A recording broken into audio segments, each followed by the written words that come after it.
Hello my dear friend and my dear student. मेरे इस YouTube channel में आप सभी लोगों का स्वागत है। मैं आप लोगों को इसमें कानून के विषय में बता रहा हूं और मेरा पिछला वीडियो था कानून, अर्थ, परिभाषा और कानून का वर्गीकरण।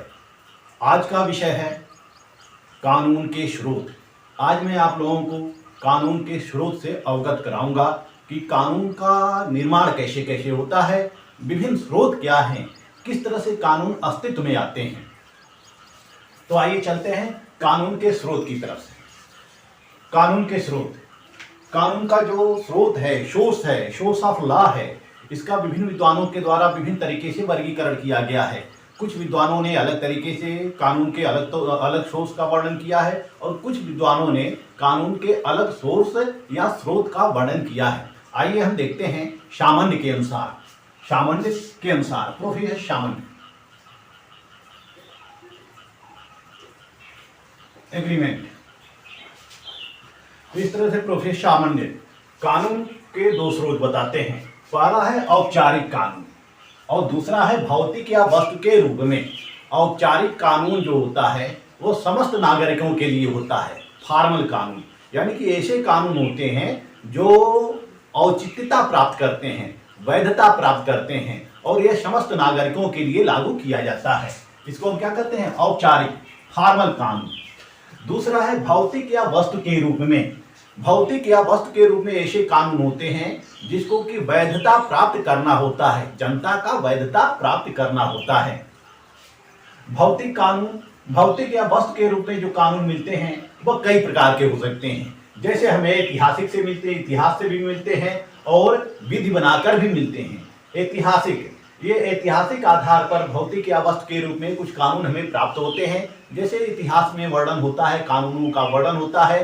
प्राचीन समय में जो कानून चले आ रहे हैं, प्राचीन समय में जो कानून चले आ रहे होते हैं उन कानूनों का हम अध्ययन करते हैं, अपने अतीत का अध्ययन करते हैं। अतीत में किस प्रकार की शासन प्रणालियां रही हैं, किस प्रकार के कानून बनाए जाते रहे हैं। तो इस तरह से हम अतीत का सहारा लेके, अतीत में बनाए गए कानूनों का सहारा लेकर उसको, यदि वह वर्तमान परिवेश में प्रासंगिक होता है तो उसको हम वर्तमान परिवेश में लागू करते हैं, इतिहास का सहारा लेते हैं। जब से ब्रिटिश सरकार के अधीन भारत रहा और ब्रिटिश सरकार ने जब जो भी कानून बनाए उसी कानून के आधार पर भारत का संविधान बना है। भारत का संविधान बना है, भारत का कानून बना है, सब किसके आधार पर बना है? ब्रिटिश स्रोतों के आधार पर बना है। जो पूर्व में कानून बन चुके होते हैं उसी कानूनों को थोड़ा संशोधन करके लागू कर दिया जाता है। तो इतिहास से हमें कानून के लिए, इतिहास से हमें कानून बनाने के लिए सामग्री मिलती है। दूसरा है विध्यात्मक कानून, लीगल कानून। लीगल कानून ऐसे कानून होते हैं जो कि बनाए जाते हैं। लीगल कानून के जो स्रोत होते हैं वो विभिन्न तरीके से होते हैं, यानी कि विधि निर्माण संबंधी इसका निर्माण किया जाता है, कानून का निर्माण किया जाता है। अब कानून का निर्माण कैसे किया जाता है? पहला होता है विधायन। विधायन, यह जो विधायन होता है यह किसके द्वारा बनाया जाता है? विधायिका के द्वारा बनाया जाता है, संसद के द्वारा बनाया जाता है, विधानमंडल के द्वारा बनाया जाता है। समाज में विभिन्न प्रकार के संघर्ष होते रहते हैं, विभिन्न प्रकार की आवश्यकताएं होती रहती हैं, हमें नित्य नए नए कानूनों की आवश्यकता पड़ती रहती है।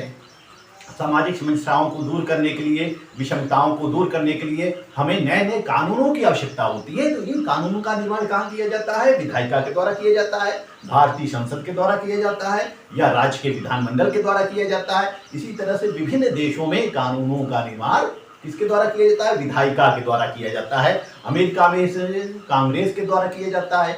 ब्रिटेन में किसके द्वारा किया जाता है? ब्रिटेन में भी पार्लियामेंट के द्वारा किया जाता है। तो पार्लियामेंट जब नए कानूनों की आवश्यकता महसूस होती है, पार्लियामेंट को जब नए कानूनों की आवश्यकता महसूस होती है और जनता की यह मांग रहती है तो जनता के अकॉर्डिंग, जनता की रक्षा के लिए, जनता के हित के लिए नए नए कानून का निर्माण कहाँ किया जाता है? विधायिका में किया जाता है या विधानमंडल में किया जाता है। अब ये दूसरा आता है, दूसरा दृष्टांत, प्रेसिडेंट जिसको कहते हैं। प्रेसिडेंट, दृष्टांत। दृष्टांत का मतलब क्या होता है? उदाहरण। दृष्टांत का मतलब उदाहरण होता है। नजीर, या इसको हम नजीर भी कह सकते हैं, उदाहरण या नजीर कह सकते हैं। दृष्टांत ऐसे होते हैं जब न्यायालयों के द्वारा जो निर्णय दिए गए होते हैं उनको हम दृष्टांत के तौर पर लागू करते हैं, दृष्टांत या अभिलेख के तौर पर लागू करते हैं। जैसे कि सुप्रीम कोर्ट ने किसी विवाद में कोई निर्णय दे दिया, वह निर्णय पूरे भारत राज्य पर लागू होता है। वह निर्णय सुप्रीम कोर्ट द्वारा दिया गया निर्णय पूरे भारत राज्य पर लागू होता है। इसी तरह से हाई कोर्ट ने, यूपी हाई कोर्ट ने कोई निर्णय दे दिया, वह यूपी हाई कोर्ट का निर्णय पूरे उत्तर प्रदेश पर लागू होता है। जब किसी प्रकार के मुकदमे होते हैं, फिर बाद में किसी प्रकार के मुकदमे आते हैं, तो हम उदाहरण देते हैं, दृष्टांत देते हैं कि पूर्व में इसी प्रकार के जो विवाद थे, मुकदमे थे, जो केस थे, इसमें न्यायालय के द्वारा इस प्रकार निर्णय दिया गया। तो उस नए विवाद का निर्णय करते समय हम पुराने उदाहरण का सहारा लेते हैं, पुराने दृष्टांत को देखते हैं कि पूर्व में किस प्रकार के निर्णय किए गए थे। इसी तरह से हमारे समाज में, हमारे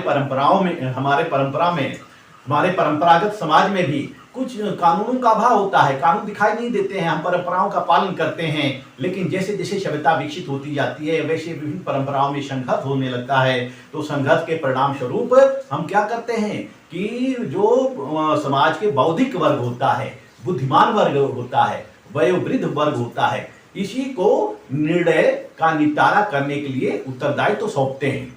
तो ये जो वयोवृद्ध लोग होते हैं, यह देखते हैं कि विभिन्न प्रकार की परंपराओं में किस प्रकार संघर्ष है, तो उन परंपराओं का इनके द्वारा निपटारा किया जाता है, उन संघर्षों का इनके द्वारा निपटारा किया जाता है, और वही बाद में चलकर नजीर का काम करते हैं, दृष्टांत का काम करते हैं।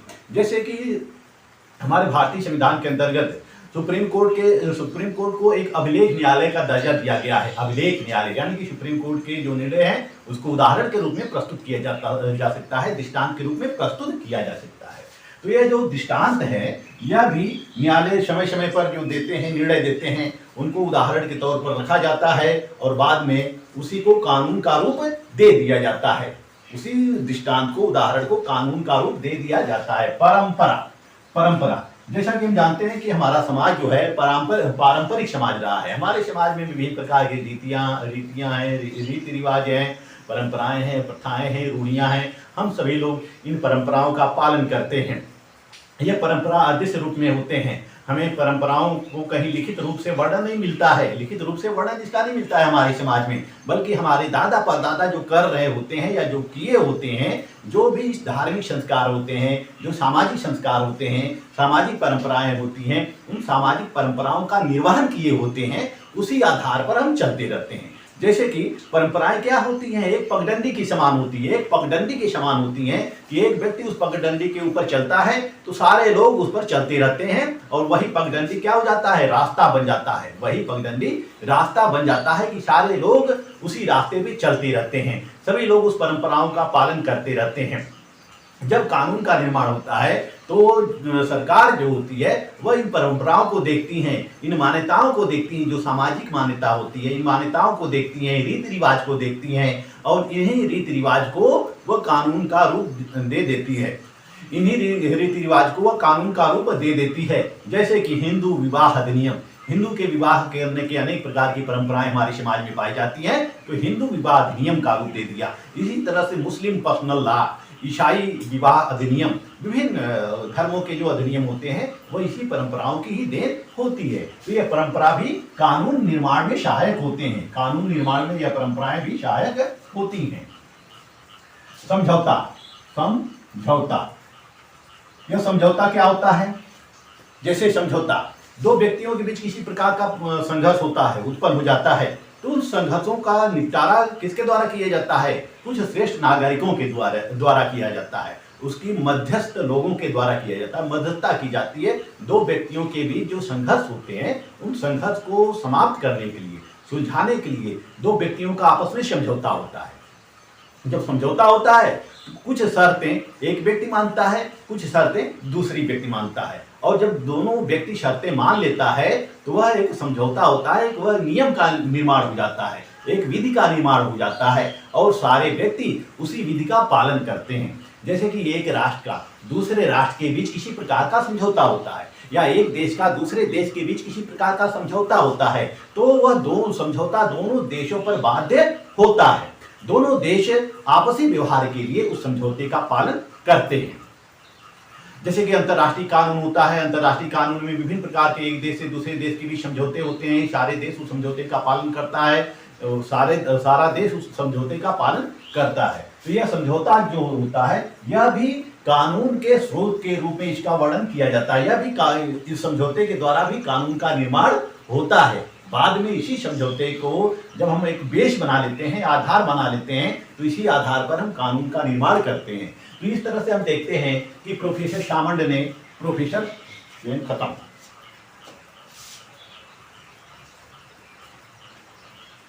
सामंत ने कानून के दो मुख्य स्रोतों का वर्णन किया है। एक औपचारिक है, दूसरा भौतिक या वस्तु के रूप में जो हमें प्राप्त होती है, जो हमें सामग्री के रूप में प्राप्त होती है कानून। वह कानून कौन सी होती है? यह जो औपचारिक होता है, यह जो लंबे समय से चला आ रहा होता है, यह अदृश्य होती है और सभी लोग इसका पालन करते हैं। यह समस्त नागरिक के लिए लागू होता है। यह भौतिक या वस्तु के रूप में जो होता है, यह इतिहास के रूप में हमें प्राप्त होती है, विध्यात्मक के रूप में प्राप्त होती है। विध्यात्मक में विधि निर्माण के संबंध में प्राप्त होती है। यह जो विध्यात्मक कानून होता है, यह 3 प्रकार के स्रोत, इसके 3 स्रोत हैं। जो विधि निर्माण संबंधी स्रोत हैं वह 4 स्रोत हैं। पहला है विधायन, दूसरा है दृष्टांत, तीसरा है परंपरा, चौथा है समझौता। आइए अब हम चलते हैं प्रोफेसर हॉलैंड की तरफ। प्रोफेसर हॉलैंड ने अपनी पुस्तक द एलिमेंट्स ऑफ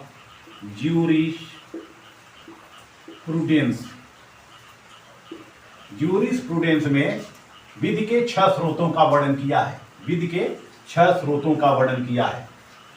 तो प्रोफेसर हॉलैंड के अनुसार विधि के 6 स्रोत हैं। पहला स्रोत है प्रथा, या इसको हम प्रयोग कर सकते हैं। दूसरा स्रोत है धर्म या रिलीजन। तीसरा न्यायिक निर्णय या जुडिशियल डिसीजन। और चौथा है वैज्ञानिक वाद विवाद या वैज्ञानिक टीकाएं। पांचवा है न्यायता। छठा है विधायन। विधि के स्रोतों का 6 प्रकार से इन्होंने वर्णन किया है। प्रोफेसर हॉलैंड कहते हैं कि विधि बनाने में प्रथा का भी महत्वपूर्ण योगदान होता है। प्रथा या परंपराएं, जो हमारे समाज में परंपराएं प्रचलित होती हैं और समाज के लोग इस परंपराओं का निर्वहन करते हैं, तो परंपराओं का पालन करते करते अभ्यस्त हो जाते हैं और वह अपने परंपराओं को छोड़ना नहीं चाहते हैं। जब अपने परंपराओं को छोड़ना नहीं चाहते हैं तो उसी परंपराओं को एक सामान्य नियम का स्थान दे दिया जाता है। राज्य के द्वारा, विधायन के द्वारा उसको मान्यता प्रदान कर दी जाती है। वह परंपराएं या प्रथाएं कानून बन जाती हैं, कानून का अंग बन जाते हैं। धर्म भी कानून के निर्माण में सहायक होते हैं। धर्म भी कानून के निर्माण में सहायक होते हैं, क्योंकि यह हमारा भारतीय समाज जो है धार्मिक रहा है, धर्म प्रधान समाज रहा है। प्राचीन समय में कानून जो होता था वह धर्म के अनुसार ही होता था, यानी कि धर्म ही कानून होता था। हम मनुस्मृति में देख सकते हैं, याज्ञवल्क स्मृति में देख सकते हैं, विभिन्न पुराणों में देख सकते हैं, विभिन्न स्मृतियों में देख सकते हैं। तो इस तरह से हम देखते हैं कि हमारे जो धर्म ग्रंथ होते हैं उस सभी व्यक्ति धर्म ग्रंथों के नियमों के अनुसार पालन करता था, आचरण करता था। और जो उस धार्मिक मान्यताओं का, धार्मिक आचरणों का उल्लंघन करता था उसको समाज के द्वारा दंडित किया जाता था। समाज उसको दंड देता था क्योंकि वो धार्मिक मान्यताओं का उल्लंघन करता है। तो इस तरह से जो हमारे धर्म हैं, जो हमारे जीवन में धर्म का स्थान है, धर्म की मान्यताओं का जब हम पालन करते हैं तो वही हमारे जीवन का अंग बन जाते हैं, वही सिद्धांत बन जाते हैं, नियम बन जाते हैं। हम उस धार्मिक कानूनों को छोड़ना नहीं चाहते हैं। तो ये जो धार्मिक ग्रंथों के द्वारा ईश्वरीय कानून प्रतिपादित होते हैं, सारे व्यक्ति ईश्वरीय कानूनों का पालन करता है और वही ईश्वरीय कानून हमारे जीवन के मुख्य अंग बन जाते हैं और यही राज्य के द्वारा मान्यता प्रदान करना पड़ता है। राज्य इस धार्मिक मान्यताओं के संबंध में किसी प्रकार का उल्लंघन नहीं कर सकता है, किसी प्रकार का इंटरफियर नहीं कर सकता है। जैसे कि हिंदू विवाह अधिनियम, यानी कि हिंदुओं के विभिन्न कानून हैं, धार्मिक कानून है, धार्मिक मान्यताएं हैं। मुस्लिमों की विभिन्न धार्मिक मान्यताएं हैं, ईसाइयों की विभिन्न धार्मिक मान्यताएं हैं। तो वह सभी लोग अपने धार्मिक मान्यताओं का पालन करते हैं, अपने धार्मिक ग्रंथों के अनुसार वह आचरण करते हैं। राज्य इसमें हस्तक्षेप नहीं कर सकता है। तो इस तरह से धर्म जो होता है वह भी कानून का एक स्रोत होता है। कानून निर्माण में धर्म का भी महत्वपूर्ण स्थान होता है। यह न्यायिक निर्णय क्या होता है? न्यायालयों के द्वारा दिया गया निर्णय या जजेज के द्वारा जो निर्णय दिया जाता है, न्यायाधीशों के द्वारा जो निर्णय दिया जाता है वही क्या होता है, कानून हो जाता है। विभिन्न मुकदमों में हम देखते हैं कि न्यायालय में विभिन्न मुकदमे होते हैं और विभिन्न मुकदमों में न्यायालय के द्वारा फैसला दिया जाता है, न्यायाधीशों के द्वारा फैसला दिया जाता है। यह फैसला जो होता है यही कानून का काम करते हैं। जब संसद द्वारा बनाए गए कानून में और वहां के संविधान में किसी प्रकार का गतिरोध उत्पन्न होता है तो न्यायालय के द्वारा निर्णय दिए जाते हैं। यह निर्णय क्या होते हैं, कानून का रूप धारण कर लेते हैं। इसी प्रकार विभिन्न मुकदमों में जो निर्णय होते हैं वह भी एक दृष्टांत का काम करते हैं, कानून का काम करते हैं। बाद में न्यायालय द्वारा जो निर्णय दिए गए होते हैं उसको हम कानूनों में सम्मिलित कर देते हैं। तो जो कोर्ट के द्वारा या न्यायालय के द्वारा जो निर्णय दिए जाते हैं वह भी कानून का काम करते हैं। उससे भी कानून उस निर्णयों को देखते हुए उस निर्णयों को विभिन्न मुकदमों में संहिताबद्ध कर दिया जाता है और उसी संहिताबद्ध अभिलेख जो प्राप्त होता है उसी संहिताबद्ध अभिलेख से हम कानून का निर्माण कर सकते हैं। जैसे कि ब्रिटेन में, भारत में, अमेरिका में विभिन्न है। जैसे अमेरिका में जस्टिस होम का कहना है कि विधि वही है जो न्यायाधीश कहते हैं, यानी कि कानून वही है। जस्टिस होम का कहना है कानून वही है जो न्यायाधीश कहते हैं। न्यायाधीश कानूनों को अच्छी तरह से जानते हैं। अमेरिका में बहुत कम कानून है, यानी कि मात्र 10 पृष्ठों वाला संविधान है अमेरिका का संविधान। अमेरिका का संविधान इतना छोटा है कि वह केवल न्यायाधीश की समझ में आ सकता है। जो कानून का विशेषज्ञ होता है, कानून विधि मर्मज्ञ होता है, उसी की समझ में आ सकता है। जन साधारण को वह कानून समझ में आ नहीं सकता है। वहां के कानून का विश्लेषण न्यायाधीश के द्वारा किया जाता है और न्यायाधीश जो कहते हैं वही कानून बन जाता है। हम भारतीय परिप्रेक्ष्य में भी इसको लागू कर सकते हैं। भारत में विभिन्न मुकदमे होते हैं और कोर्ट उस मुकदमों की सुनवाई करता है। वह उचित अनुचित देखता है, विभिन्न दृष्टांत देखता है, विभिन्न अभिलेख देखता है, विभिन्न रिकॉर्ड देखता है। इनको देखकर वह निर्णय ले लेता है और वह फिर मुकदमे में निर्णय सुनाता है जो कि विवेक सम्मत होता है, विधि सम्मत होता है और इस तरह से वह कानून का रूप धारण कर लेते हैं। तो न्यायिक निर्णयों के द्वारा जो समय समय पर हमें डिसीजन प्राप्त होते हैं वह डिसीजन भी कानून का अंग बन जाते हैं। अब हम आते हैं वैज्ञानिक टीकाएं, वैज्ञानिक वाद विवाद। यह जो वैज्ञानिक वाद विवाद है, यह वैज्ञानिक वाद विवाद क्या होता है? वैज्ञानिक टीकाएं यह विधि विशेषज्ञों के द्वारा लिखी गई पुस्तक होती है। विधि विशेषज्ञों के द्वारा, जो विधि के विद्वान होते हैं, जो जानकार होते हैं, वह समाज का अन्वेषण करके, राज्य का अन्वेषण करके, वहाँ के कानूनों का अन्वेषण करके कुछ ग्रंथ लिख देते हैं, कुछ टीकाएं लिख देते हैं और उसमें उस कानून के उचित और अनुचित कानूनों में अंतर स्थापित करते हैं और वह यह निष्कर्ष देते हैं कि किस प्रकार के कानून होने चाहिए हमारे समाज में या राज्य को, किस प्रकार के कानून बनाना चाहिए। तो ऐसी स्थिति में उनके द्वारा जो लिखी गई पुस्तकें होती हैं वह भी विधि के स्रोत के रूप में कार्य करती हैं। जैसे कि ब्रिटेन में हम ले सकते हैं डायशी का। डायशी, ब्रिटेन में डायशी की पुस्तक है लॉ ऑफ कॉन्स्टिट्यूशन। लॉ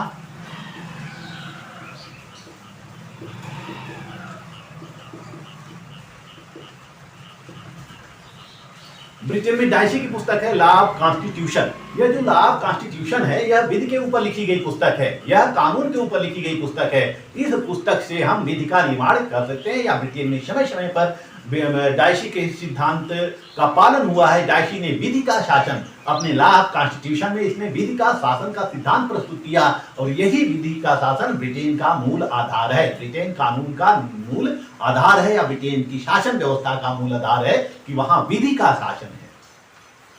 डायशी की पुस्तक लॉ ऑफ कॉन्स्टिट्यूशन। इसी तरह से वाल्टर बेजहार्ट की पुस्तक है English Constitution. Bagehot English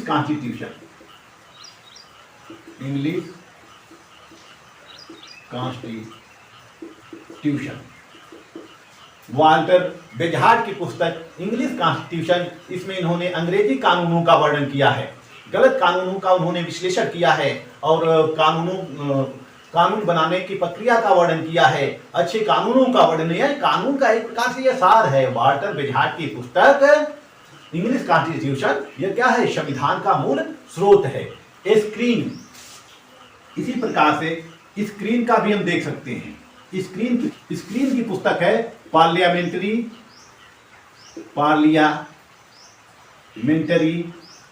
procedure and practice.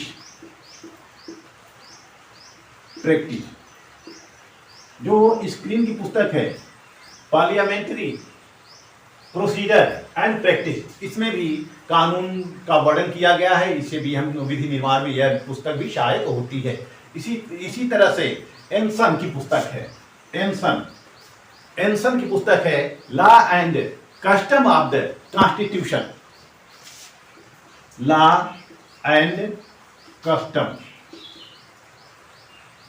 Of the constitution. ये किसकी पुस्तक है? एनसन की पुस्तक है। ये सारे कौन हैं? ये अंग्रेजी विद्वान हैं। इसी तरह से सबसे फेमस बुक है एडवर्ड कोक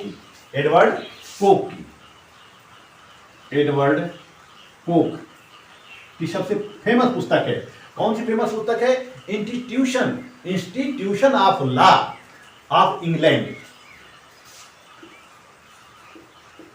जो 1628 में पब्लिश हुई थी।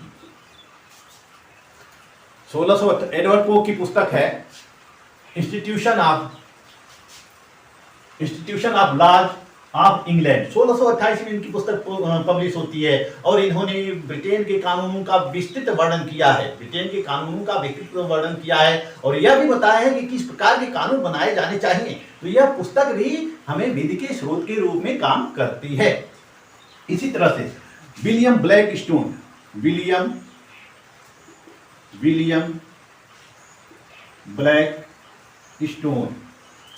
The commentaries on the law of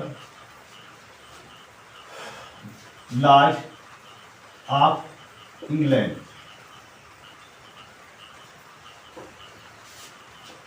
William Blackstone की पुस्तक the commentaries on the laws of England, यह भी विधि के निर्माण में सहायक होती है। इसमें भी उन्होंने कानून का विस्तृत विश्लेषण किया है। तो इस तरह से हम देख सकते हैं कि डाइसी की पुस्तक, बेजहाज की, स्क्रीन की, एनसन की, एडवर्ड कोक की, विलियम ब्लैकस्टोन की, इन्होंने जो समय समय पर विभिन्न विद्वानों के द्वारा जो वैज्ञानिक टीकाएं प्रस्तुत की गई हैं, वह वैज्ञानिक टीकाएं भी विधि बनाने में काम करती हैं, विधि बनाने में सहायक होती हैं। हम अपने विधि बनाने में, विधि का निर्माण करने में हम अतीत में विधि निर्माण किए गए अतीत में जितने भी कानून होते हैं उनका अध्ययन करते हैं। विभिन्न शासन व्यवस्थाओं के द्वारा बनाए गए कानूनों का अध्ययन करते हैं, विभिन्न विधि संहिताओं का अध्ययन करते हैं और विभिन्न विधि संहिताओं का अध्ययन करने के पश्चात ही हम कानून बनाते हैं, विधि बनाते हैं। इस तरह से जो वैज्ञानिक टीकाएं होती हैं या वैज्ञानिक वाद विवाद होते हैं, यह भी विधि निर्माण में सहायक होते हैं। न्यायता या इक्विटी, न्यायता या इसकी कहते हैं, इसको हम क्या कहते हैं? साम्य। न्यायता या साम्यता वो ऐसी वस्तु है या ऐसी चीजें हैं जब कानून का अभाव होता है और कानून न होने पर न्यायाधीशों के द्वारा निर्णय किया जाता है। मुकदमों की सुनवाई करने में वह अपने विवेक का सहारा लेते हैं, अपने विवेक का प्रयोग करते हैं, उचित अनुचित सत्य असत्य का प्रयोग करते हैं, अपने समझ का प्रयोग करते हैं, सामान्य समझ का प्रयोग करते हैं और इन सामान्य समझ का प्रयोग करते हुए निर्णय देते हैं, यानी कि जो विवेक से निर्णय देते हैं। साम्य क्या है? यह विवेक से निर्णय देते हैं न्यायाधीश जब कानूनों का अभाव होता है और इसी प्रकार के मुकदमे में किसी प्रकार के विधि का निर्माण नहीं किया गया होता है, तो ऐसे मुकदमों की सुनवाई करते समय जो न्यायाधीश होते हैं अपने विवेक का प्रयोग करते हैं, उचित अनुचित को देखते हैं, विभिन्न साक्ष्यों को देखते हैं और अपने विवेक के अनुसार जो निर्णय देते हैं वही साम्यता होती है और उसको भी हम कानून में शामिल कर लेते हैं। विधि निर्माण में उनके समय समय पर विवेक के द्वारा जो लिए गए निर्णय होते हैं, वह विवेक के द्वारा लिए गए निर्णय भी कानून का आधार बनते हैं, कानून का बेस बनते हैं। अब हम आते हैं विधायन पे। यह विधायन क्या होता है? विधायन, जैसा कि हम जानते हैं विधायन क्या होता है? विधि निर्माण करने वाली संस्था। जैसे विधि निर्माण करने वाली संस्था, जैसे हमारी संसद है, हमारी विधानमंडल, राज्य का विधानमंडल और संसद है, यह संसद और विभिन्न राज्य के विधानमंडल मिलकर कानून बनाते हैं। भारतीय संसद कानून बनाती है, यह समय समय पर कानून बनाती है और कानून बनाने में विभिन्न तथ्यों को समावेशित करती है, विभिन्न तथ्यों को समावेशित करती है और जनता की मांग के अनुसार कानून बनाती है। जनता की मांग के अनुसार वो कानून बनाती है, जनता में लागू करती है, जनता उसको अपने हित में देखते हुए उसका पालन करते हैं। तो संसद के द्वारा जो विधियां बनाई जाती हैं या राज्यों के लिए जो राज्य विधानमंडल द्वारा बनाई जाती हैं, ऐसे संस्थाओं के द्वारा जो कानून बनाए जाता है, यह कानून का मुख्य स्रोत है। तो वर्तमान समय में हम देखते हैं कि यह विधायन ही कानून का मुख्य स्रोत है। यह जो विधायन है यह मुख्य स्रोत है कानून का, क्योंकि सारे विधियों का निर्माण इसी विधायन के द्वारा किया जाता है, यानी कि संसद के द्वारा किया जाता है, विधानमंडल के द्वारा किया जाता है। और जो विधानमंडल कानून पारित कर देती है, जो विधानमंडल विधेयक पारित कर देती है, वही कानून बन जाता है। यानी कि कानून क्या है? विधानमंडल द्वारा स्वीकृत वे नियम है जिनको कि राज्य सरकार के द्वारा मान्यता प्रदान की जाती है। जैसे नियम जो कि सरकार के द्वारा जिसे मान्यता प्राप्त कर दी जाती है या विधि बना दी जाती है, वही कानून बन जाते हैं। तो इस तरह से हम देखते हैं कि यह क्या है, यह हॉलैंड के द्वारा प्रस्तुत किया गया यह सोर्स है। इन्हें हॉलैंड ने 6 प्रकार के स्रोतों का वर्णन किया है। आइए हम देखते हैं कि कानून और नैतिकता में क्या संबंध होता है। देखिए, कानून और नैतिकता में परस्पर समानता भी होती है और असमानता भी होती है। कानून विधि होता है जिसके पीछे राज्य की शक्ति होती है। कानून ऐसा विधि होता है जिसके पीछे राज्य की दंडकारी शक्ति होती है। लेकिन नैतिकता क्या होती है? वह व्यक्ति के अंतर की वस्तु होती है। नैतिकता व्यक्ति की आंतरिक कार्यों और बाह्य कार्यों को प्रेरित करती है। वह व्यक्तियों की स्वयं की वस्तु होती है। व्यक्ति नैतिकता का पालन कर भी सकते हैं और नहीं भी कर सकते हैं। इसके लिए उनके ऊपर किसी प्रकार की बाध्यता आरोपित नहीं की जा सकती है। लेकिन विधि और नैतिकता का अटूट संबंध है। विधि और नैतिकता का अटूट संबंध है। विधि के पीछे नैतिकता की ही शक्ति रहती है। जैसा कि प्लेटो का कहना है। प्लेटो कहता है कि सर्वोत्तम राज वह है जो अपने नागरिकों में सद्गुणों का विकास करता है। यह सद्गुण क्या है? नैतिकता है ना। तो राज का कार्य क्या होता है? नैतिकता को बढ़ाना, नए राज को नैतिक बनाना, व्यक्तियों को नैतिक बनाना। और व्यक्तियों को नैतिक बनाने के लिए उसको विधि का निर्माण तो करना पड़ता है। उसे विधि का निर्माण करना चाहिए। जब तक विधि का निर्माण नहीं करेगी राज्य, तब तक नैतिकता का पालन सुनिश्चित नहीं हो सकता है। इसीलिए प्लेटो कहता है कि सर्वोत्तम राज वही है जो अपने नागरिकों के बीच सद्गुणों का विकास करता है और जो सद्गुणों के सबसे अधिक निकट है। हम देखते हैं कि कानून और नैतिकता में समानता क्या है, समानता, इसमें समानता क्या है। देखिए, जो नैतिकता है कानून का महत्वपूर्ण स्रोत है। पहली समानता क्या है? नैतिकता कानून का महत्वपूर्ण स्रोत है। हम जो कानून बनाते हैं, वो कानून जो बनाते हैं वो नैतिकता को ध्यान में ही रखकर बनाते हैं। नैतिक नियम ही बाद में जाकर कानून का रूप धारण कर लेते हैं। जैसे कि नैतिकता क्या है? ईमानदारी है, कर्तव्यनिष्ठा है, चोरी न करना, अपराध न करना, हत्या न करना, ये सब क्या है? नैतिकता है। तो इसके लिए कानून बनाए जाते हैं, इसको रोकने के लिए कानून बनाए जाते हैं। तो नैतिक नियम ही बाद में जाकर कानून का निर्माण करते हैं। जैसा कि प्रोफेसर लास्की का कहना है, लास्की कहते हैं कि कानून की वास्तविक शक्ति उसके पीछे समाज की दमनकारी शक्ति नहीं है, अभी तो उसमें एक सामाजिक उद्देश्य होता है जिससे उसकी पूर्ति होती है। यह सामाजिक उद्देश्य नैतिकता है। यह सामाजिक उद्देश्य नैतिकता है। तो नैतिकता क्या होती है? एक सामाजिक उद्देश्य होता है जो समाज के लक्ष्यों को पूर्ति करता है, समाज को व्यवस्थित रखता है, सुस्थापित रखता है।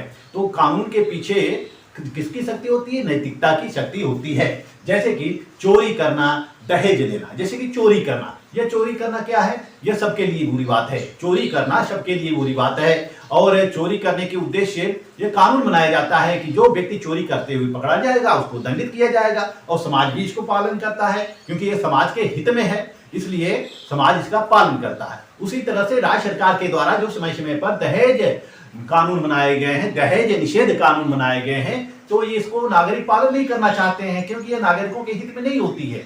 ये नागरिकों के हित में नहीं होता है। लोग दहेज लेना चाहते हैं, इसलिए दहेज कानून का पालन नहीं कर सकते हैं। तो इनके पीछे, कानून के पीछे किसकी शक्ति होती है? लोगों की शक्ति होती है, लोगों की नैतिकता की शक्ति होती है, लोगों के पालन करने की शक्ति होती है।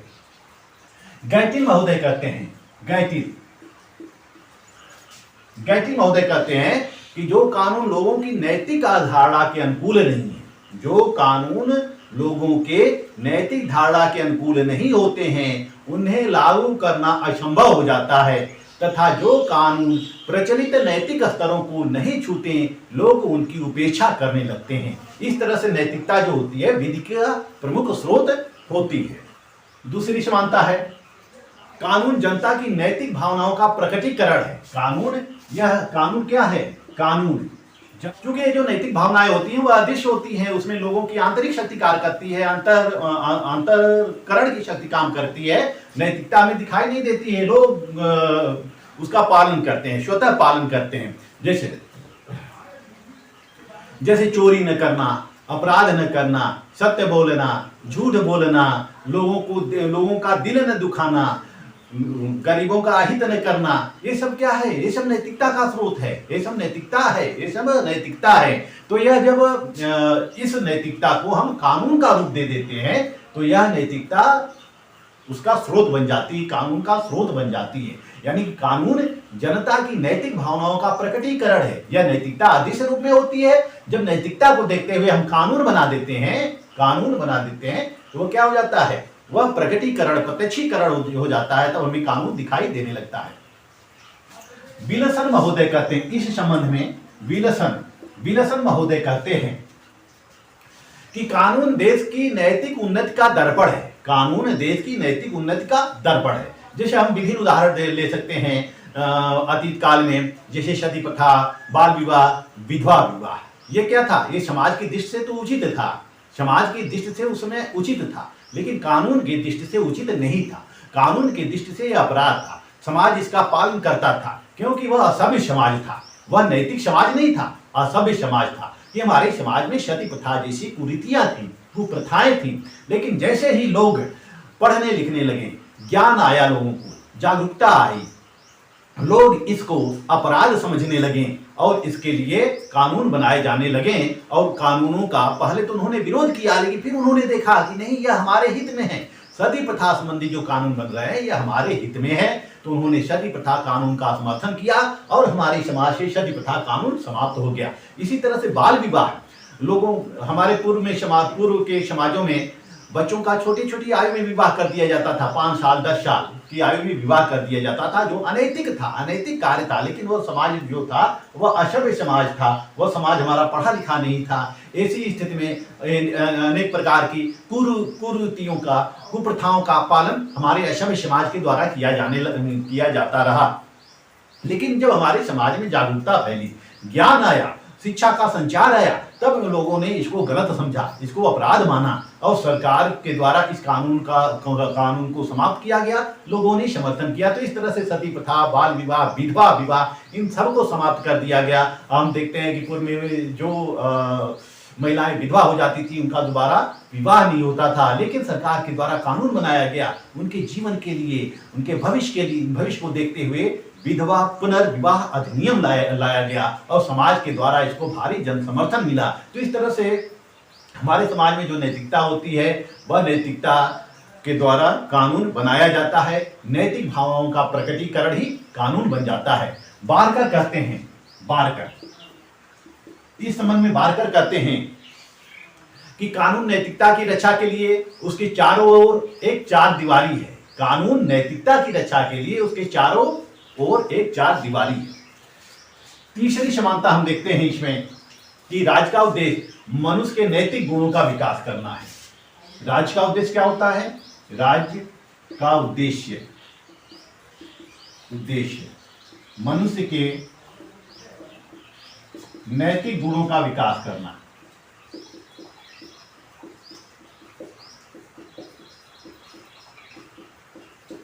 राज्य का उद्देश्य मनुष्य के नैतिक गुणों का विकास करना होता है और यह प्राचीन यूनान से ही चला आ रहा था। प्राचीन यूनानी चिंतकों ने ही राज का उद्देश्य क्या माना था? लोगों का विकास करना, नैतिक भावनाओं का विकास करना। मध्य युग में भी टी.एच. ग्रीन जैसे विचारक होते हैं जो ये कहते हैं कि राज का उद्देश्य मनुष्य के विकास में बाधाओं पर बाधा बनना है, नैतिक विकास करना है। तो इस तरह से यूनानी ये कहते थे कि सच्चा राज्य वही है जो सद्गुणों के जीवन में साझेदारी हो। यूनानी क्या कहते हैं कि सच्चा राज वही है जो सद्गुणों के जीवन में साझेदारी है। तो इस तरह से सद्गुण का विकास करना ही राज का उद्देश्य होता है। सद्गुण के विकास करने के लिए ही राज के द्वारा कानून निर्माण किया जाता है और यह सभी लोगों की नैतिक भावनाओं के अनुरूप होता है। क्योंकि राज का उद्देश्य मनुष्य के नैतिक गुणों का विकास करना है, इसी तरह से कानून का उद्देश्य क्या होता है? कानून का उद्देश्य क्या होता है? समाज हित होता है। कानून का उद्देश्य क्या होता है? समाज हित होता है। कानून का उद्देश्य क्या होता है कि कानून निर्माण क्यों होता है? क्योंकि देश के लिए होता है, समाज के लिए होता है, राज्य के लिए होता है, रक्षा के लिए होता है, सामाजिक व्यवस्था को संचालित करने के लिए होता है। क्योंकि इसमें अच्छे और बुरे दोनों लोग होते हैं, तो बुराई को रोकना और अच्छाई की वृद्धि करना, यही कानून का उद्देश्य होता है। तो कानून का पहला उद्देश्य होता है नागरिकता का विकास करना। कानून का उद्देश्य होना चाहिए कि अपने देश में जितने भी नागरिक हों वह इस प्रकार से रहें कि अपने देश के प्रति निष्ठा रखें, देशभक्ति की भावना का संचार हो, नागरिकता का विकास हो और अच्छे नागरिक बने, वह ईमानदार बने, कर्तव्यनिष्ठ बने तथा समाज हित की भावना उनके अंदर विकसित हो सके। उनके अंदर बंधुत्व की भावना उत्पन्न हो, समानता की भावना उत्पन्न हो, सबको समान दृष्टि से देखें और एक सामाजिक समरसता का निर्माण हो सके। जितनी भी विषमताएं हैं सब विषमताएं दूर करके सबके उन्नत का मार्ग प्रशस्त किया जा सके, यह कानून का उद्देश्य होना चाहिए और यही हमारे समाज की नैतिकता भी है। आइए हम चलते हैं कानून और नैतिकता में अंतर की तरफ। अंतर क्या है कानून और नैतिकता? पहला अंतर है कानून के पीछे दंड शक्ति होती है, जबकि नैतिकता क्या होती है? अंतःकरण की वस्तु होती है। कानून पालन क्यों होता है? क्योंकि हम डरते हैं कि यदि कानून का पालन नहीं करेंगे तो हमें दंडित किया जाएगा, राज्य के द्वारा हमें दंडित किया जाएगा। लेकिन नैतिकता के पालन में ऐसा कोई दंड शक्ति नहीं होती है। यह नैतिकता हमारे अंतःकरण की वस्तु होती है। हम अपने अंतःकरण से इसका पालन करते हैं। हम अपने बड़ों का सम्मान कर भी सकते हैं और न भी कर सकते हैं, सत्य बोल सकते हैं या झूठ बोल सकते हैं, हम अनेक प्रकार के अनैतिक कार्य भी कर सकते हैं। यह क्या है? यह नैतिकता अंतःकरण की वस्तु है, हम इसका स्वतः पालन करते हैं। तो कानून के पीछे राज्य की शक्ति होती है, राज्य के दंड शक्ति होती है, लेकिन नैतिकता के पीछे अंतःकरण की शक्ति होती है। और देश के प्रत्येक व्यक्तियों के लिए कानून समान होता है। देश के प्रत्येक व्यक्तियों के लिए कानून समान होता है, लेकिन यह जरूरी नहीं है कि नैतिकता अलग अलग हो सकती है। लेकिन यह जरूरी नहीं है कि नैतिकता भी समान हो। नैतिकता लोगों में अलग अलग हो सकती है। जैसे कि राज्य के कुछ भाग में लोगों की अलग नैतिकता हो सकती है, कुछ भाग के लिए अलग नैतिकता हो सकती है। तो इस तरह से देश का जो कानून होता है समस्त नागरिकों के लिए समान होता है, लेकिन नैतिकता में काफी अंतर देखने को मिलता है। तीसरा अंतर हमें यह देखने को मिलता है कानून और नैतिकता में कि कानून का जो संबंध होता है वह बाह्य आचरणों से होता है। कानून हमारे बाह्य आचरणों को नियंत्रित करता है। हम कोई ऐसा कार्य नहीं कर सकते हैं जिससे समाज या व्यक्ति को हानि पहुंचे, लेकिन वहीं नैतिकता जो होती है वह हमारे बाह्य आचरणों के साथ साथ हमारे आंतरिक आचरणों को भी नियंत्रित करती है। यदि हम नैतिक पुरुष हैं तो कोई अनैतिक कार्य नहीं करेंगे, अनैतिक कार्य करने से डरेंगे और इस तरह से हम स्वतः भी पालन करेंगे और दूसरों को भी पालन करना सिखाएंगे। हम कोई ऐसा आचरण नहीं करेंगे जिससे कि दूसरे को दुख पहुंचे, दूसरे को कष्ट पहुंचे, दूसरे को हानि हो। तो नैतिकता हमें हमारे बाह्य कार्यों को भी नियंत्रित करती है और आंतरिक कार्यों को भी नियंत्रित करती है। चौथा अंतर इसमें देखने को मिलता है, चौथा अंतर यह देखने को मिलता है कि जो कानून के दृष्टि से उचित होती है वह नैतिकता के दृष्टि से अनुचित हो सकती है।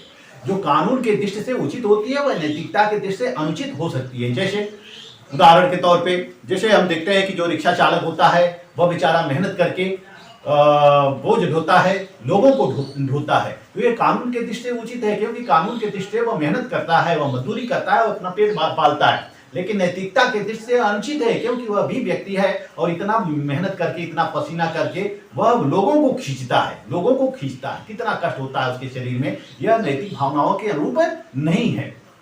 इसी तरह से हम मजदूरों को ले सकते हैं, कि मजदूर बेचारे दिन भर कार्य करते हैं, धूप में कार्य करते हैं, अपना पसीना बहाते हैं और पसीना बहाकर लोगों के घर का निर्माण करते हैं, विभिन्न निर्माण कार्यों में लगे होते हैं। तो यह कानून के दृष्टि से उचित है, क्योंकि वो श्रम जरूरी है उनके लिए। श्रम नहीं करेंगे तो उनको जीविकोपार्जन के लिए धन कहाँ से आएगा। लेकिन नैतिकता की दृष्टि से यह थोड़ा सा अनुचित लगता है कि ये धूप में खड़े होते हैं, बारिश में भीगते रहते हैं, और इस तरह से मानवीय दृष्टि से यह उचित नहीं कहा जा सकता है। तो इस तरह से नैतिकता और कानून दोनों परस्पर विरोधी हो सकते हैं। लेकिन इतना होने के बावजूद भी कानून के पीछे नैतिकता की शक्ति होती है, और कानून का निर्माण जो होता है वह नैतिकता को प्रोत्साहन देता है। तो यह रही नैतिकता और कानून में समानता और अंतर। मेरे प्यारे छात्रों, मेरे मित्रों, आज बस इतना ही। मेरा यह वीडियो आप लोगों को अच्छा लगे तो लाइक, सब्सक्राइब और शेयर जरूर कीजिएगा। मिलते हैं फिर अगले वीडियो में, तब तक के लिए धन्यवाद।